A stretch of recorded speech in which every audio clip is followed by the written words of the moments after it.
makausa ug alang sa tanang panahon. Dili kay pag makasala ka karon, adi na ka luwas. Ang Biblia nag-ingon nga naluwas ka pinaagi sa pagtuo, dili kini mabuhat kung dili gaso sa Dios. Walay makapasigar ba ninyo.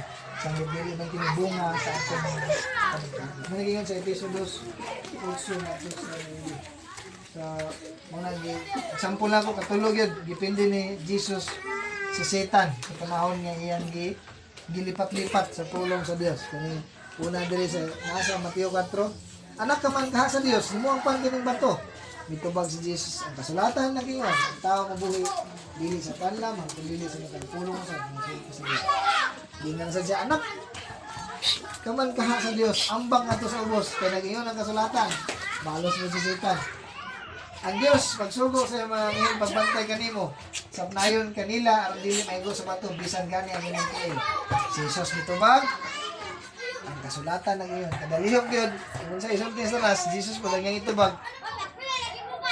Ang kasulatan na ngayon. Ang pulong sa Diyos na ngayon. Kaya tintala ang Ginoo na imong Diyos. Sa sunod na po, itintala sa niya. Ihatag ba mo kiningtanan kung muluhod ka o musimba ka na ako. Si Jesus mitubag. Pahawa sa tanas. Ang kasulatan na ngayon. Simbaha ang Ginoo ng imong Diyos.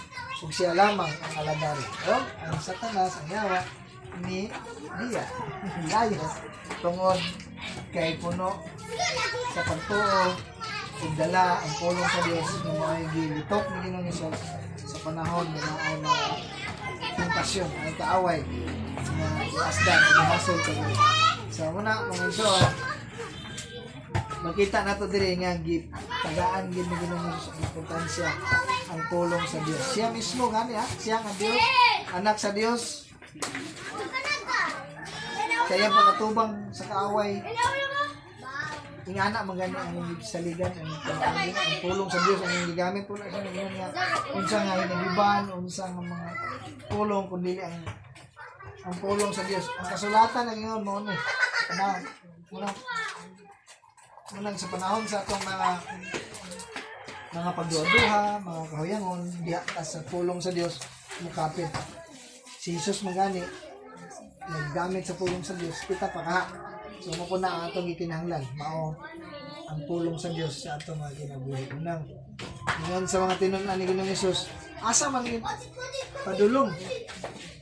Nag-aaraman kanimo ang pulong na naghatag sa kinabuhi. So, una, ang atong